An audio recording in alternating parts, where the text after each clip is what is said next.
คนมีของพญามังกรเก็บอาวุธลับไว้ที่ใดสถานการณ์ที่น่าจับตาความเคลื่อนไหวทางทหารที่มากและถี่ผิดปกติคือกองทัพจีนทุกเหล่าทัพจีนเพิ่งจัดซ้อมรบใหญ่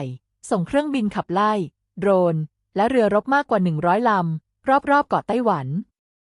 ขีปนาวุธข้ามทวีป ICBM ที่เคยทดสอบได้ตกลงในเขตเศรษฐกิจพิเศษของคิริบาสใกล้เกาะกวมมีรายงานว่าประธานาธิบดีสีจิ้นผิงผู้นำจีนและผู้บัญชาการทหารสูงสุดโดยตำแหน่งเดินทางไปตรวจกองกำลังจรวดซึ่งเป็นหน่วยชั้นสูงที่ดูแลขีปนาวุธหัวรบนิวเคลียร์และขีปนาวุธข้ามทวีปพิสัยไกลเผยภาพขีปนาวุธ DF-26 ที่มีชื่อเรียกว่ากวมคิลเลอร์เพราะสามารถยิงถึงเกาะกวมได้มีพิสัยทำการกว่า 5,000 กิโลเมตรเป้าหมายทางพื้นดินหรือเรือรบเขาออกคำสั่งให้กองทัพเตรียมการด้านอาวุธสำหรับความพร้อมรบตลอดเวลาเพื่อทำสงครามซึ่งมีความจำเป็นสำหรับความขัดแย้งใดๆรวมถึงกับไต้หวันสหรัฐและพันธมิตรที่อาจเกิดขึ้นกองทัพบกเคลื่อนย้ายขีปนาวุธพิสัยไกลขนาดใหญ่เพื่อเตรียมความพร้อมในหลายพื้นที่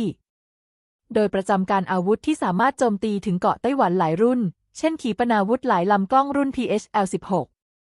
ยิงจรวดขนาด370มิลลิเมตรได้ชุดละ8ลูกพิสัยทำการ350กิโลเมตรไกลกว่าระบบไฮมาของสหรัฐ 2.2 เท่าขีปนาวุธทางยุทธวิธีไฟดราก้อน480ขนาด750มิลลิเมตรยิงชุดละ2ลูกพิสัย500กิโลเมตรระบบเหล่านี้เคลื่อนย้ายพร้อมยานรบทั้งรถถังและรถหุ้มเกราะโดยรถไฟไปยังพื้นที่เป้าหมายนักวิเคราะห์ชาวตะวันตกมองว่าการฝึกซ้อมรบทางบกของจีนใช้ความสามารถด้านอาวุธไม่ถึง 2% ของอาวุธที่มีเท่านั้นใหญ่กว่าทุกการซ้อมรบใดๆในโลกกองทัพอากาศจีนใช้เครื่องบินขนส่งขนาดยักษ์รุ่น Y-20 ปล่อยฝูงโดรนพลังการโจมตีมหาศาล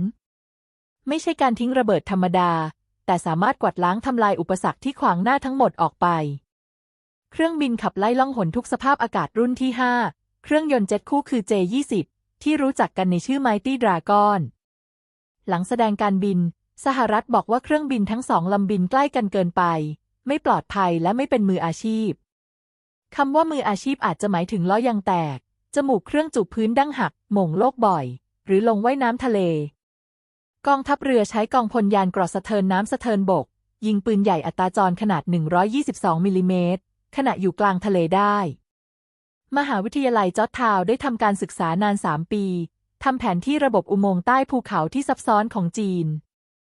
พบว่ามีกำแพงเมืองจีนใต้ดินเป็นระบบอุโมงค์ยาว 5,000 กิโลเมตรไม่สามารถถูกเจาะโดยอาวุธนิวเคลียร์หรืออาวุธเจาะพื้นดินใดๆที่มีพลังทำลายในยุคปัจจุบันอาจมีหัวรบนิวเคลียร์มากกว่าที่เปิดเผยถึง 3,000 หัวรบถูกจัดเก็บไว้ในเครือข่ายอุโมงค์และขนส่งเคลื่อนย้ายไปยังไซโลต่างๆป้องกันการถูกโจมตีด้วยอาวุธนิวเคลียร์โดยตรง